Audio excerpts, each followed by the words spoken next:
Tinaguriang lalawigan ng mga bayani ang probinsya ng Bulacan. Dito kasi galing ang marami sa mga bayaning Pilipino. Sa probinsya rin ito, nangyari ang ilan sa mga makasaysayang labanan. At sa tuwing nananalo sa laban, alam niyo bang may paborito silang hinahain? Ito ang bringhe ng tagumpay.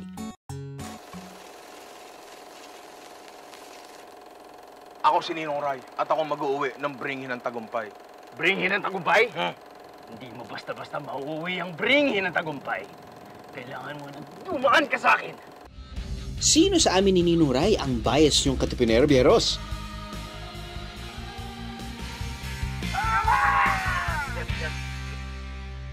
Dahil ako ang nagwagi, bring me, bringhe. Uy, bilis ah. Ang galing to. Okay ka lang dyan, pre. Talo ako! Wawa naman to. Alam mo, parang Drew, hindi mo natin kailangan mag-away eh. Kaya ko lutuin to. Dali lang to. Ganon? Oo. Sige nga! Tara dito. Oh, gusto mo, luto tayo nito. Kaya mo ba? Kaya ko. Ikaw pa. Oo. Tara na! Oh, tara. Kapitan! Yan. So, sabi ko nga sa'yo, hindi Opo. natin kailangan mag-away. Opo. Diba? Kasi magluluto nga tayo dito. Pero may aminin muna ako. Po. Paturo lang ako. Paturo lang ako. Gano'n naman talaga. Gano'n naman talaga. Gano'n naman talaga eh. Oo, hindi ko kinalakhan tong pagkain na to, ang bringhe. Oo. Pero aware ako dito. Nakatikim na ako niyan. Pero never kong naisip lutuin. Until now. Until now, kasi magpapatayan pa tayo eh. Ayoko nun. Hindi na. Huwag na tayo. Hindi na. Namatay na. Namatay na actually. Tama. Humingi tayo ng tulong para makapagluto tayo ng traditional bringhe. May tuturing daw na Filipino version ng paella ang bringhe. Noong unang panahon, may iba't ibang bersyon nito ang bawat probinsya. Ang lulutuin ni Ninong Ray, ang bringhe ng mga Bulakenyo. Unang piprituhin ang chorizo. Ito lang natin nga mula. Sunod naman ang bell pepper. Yung bell peppers, ayaw mo siyang maluto pa ng sagaran. At saka, itatabi mo na. Igigisa ang bawang at sibuyas sa parehong lutuan. Mga nagtatanong nga kung ano ba una dapat, sibuyas o bawang. Ako pag igiluto, pero nagsasabay ko para mainis yan. Pwede naman. Pwede naman, ang problema. Wala namang may basic rule, di ba? Oo. Pero, ang sasabihin ko sa'yo, pagka gusto mo nung lasang tostadong bawang, yung crispy garlic. Yes. Unahin mo yung bawang. Kasi Okay. kapag inunin mo yung sibuyas, hindi mo na mapapa-crispy garlic yung bawang. Sunod ang luyang dilaw, manok at atay. Pag napapanood ko yung videos mo, kapag pinapanood kita, talagang nag-explain ka at nagluluto ka with so much conviction. Gaano katagal ka na ba nagluluto? At bago ka naging content creator, yun na talaga yung passion mo. Oo eh. Naalala ko before. Nag-aaral kasi talaga ako ng culinary. Right. Nung panahon na lahat ng college students ay pinag-aaral ng magulang nila ng nursing. Oo, that was 2006. Yun yung usong-usong course dati. Okay. Natuwa ako sa parents ko kasi hinayaan nila. Hinayaan nila akong mag-culinary. Kahit sa totoo lang, medyo labag sa loob nila. Okay. Pero hinayaan nila ako. In-express nila sa akin yung sentiments nila. Pero Kung saan ka masaya. Oo, pero pinayagan pa rin nila ako. Yun yung pinakamahalaga doon, di ba? Before that, nagluluto na ako. Pero akala ko lang nagluluto na ako. Iba pala talaga pag pumasok ko sa culinary. Mas stricto, mas may structure. Mas may structure. Mas naiintindihan mo yung reasoning yung sa mga bagay-bagay. Second year high school pa lang daw si Ninong Ray nang mahilig sa pagluluto. Talagang gusto mo lang sa kitchen. Sa tatay ko kasi, very passionate siya sa pagluluto talaga. Siya talaga yung humawa sa akin. Yan. Ng Naman sa tatay mo. Oo.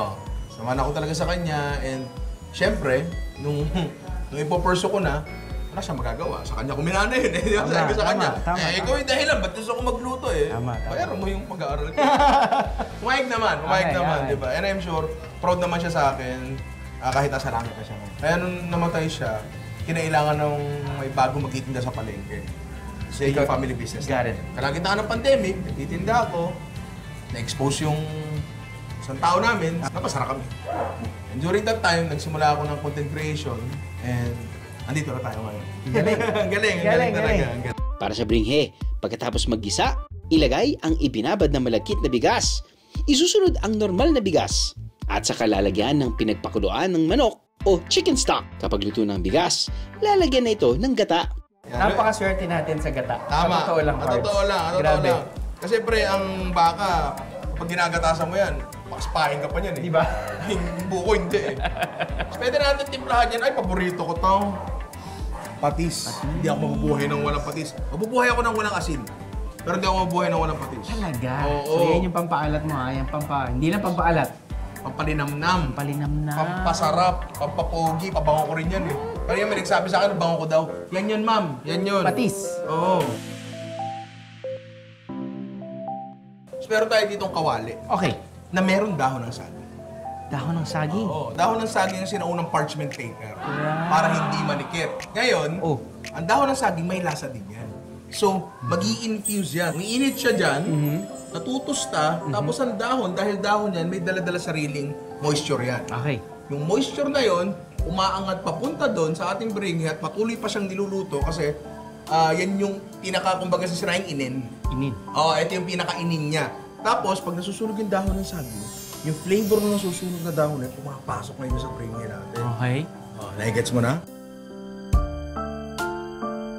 Parang sarap, di ba? Visualize ko na nga eh. Ayan, so gawin na natin yun. Sa puntong ito, isasama na rin ang bell pepper at chorizo na prinito kanina.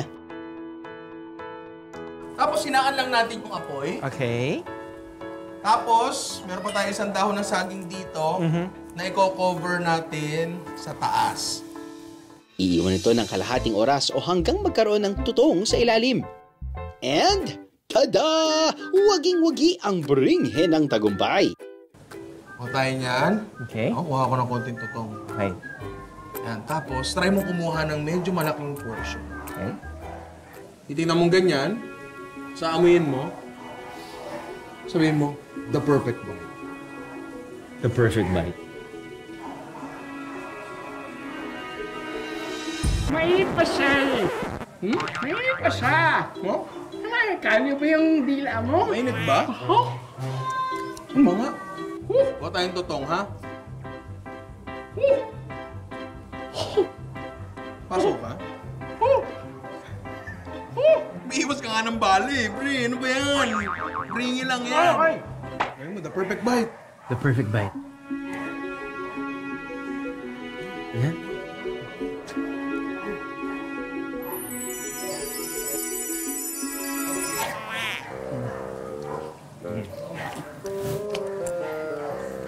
Sorry. Hindi, okay, eto. Tulad ng ginagawa ko sa mga vlog namin, sinasabi ko yung totoo.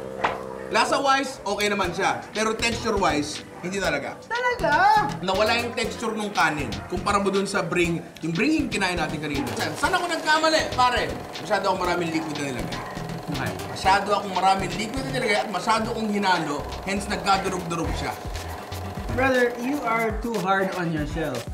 Itong bringhe na natikman ko, yung texture ng tutong, tapos bagong luto, yung nilagay mo sa damakmak na patis, perfect for me. Talaga? Talaga? Perfect bite. Ipatikim din natin sa ating camera crew. Ayusin mo, sagot mo! Ayusin mo, sagot mo! Ayusin mo! May tabak ako dito. Tama yung lagay niya na patis. Tama. At syempre, sa crew din ni Ninong Rai. Ano, mainit? Mainit? Mainit ba? Mainit ba? Sarap. Ano naman, pero yung ano. Ano? Ano? Sabi mo kasi totoo tayo, di ba? Totoo tayo. Servisyo totoo lang. Oh, pogi ako? Bait. Doon ka na. Akin na to. Akin na to. Goodbye. Yung tinatawag natin na bringhe ng tagumpay. Bagamat ito ay may bahid ng kolonya ng mga Kastila, ito ay nagawa pa rin ng mga kababayan natin na ihain gamit ang mga lokal na sangkap, no? At bukod dito, kinikilala rin ang pagkain na ito bilang isa sa mga pagkain, no, ng ating himagsikan, pagkain ng tagumpay at pagkain ng ating kasaysayan. Ano, nabitig ka sa biyahe? God! All you gotta do is just subscribe to the YouTube channel of GMA Public Affairs and you can just watch all the Behind the Drew episodes all day, forever in your life. Let's go! Yeehaw!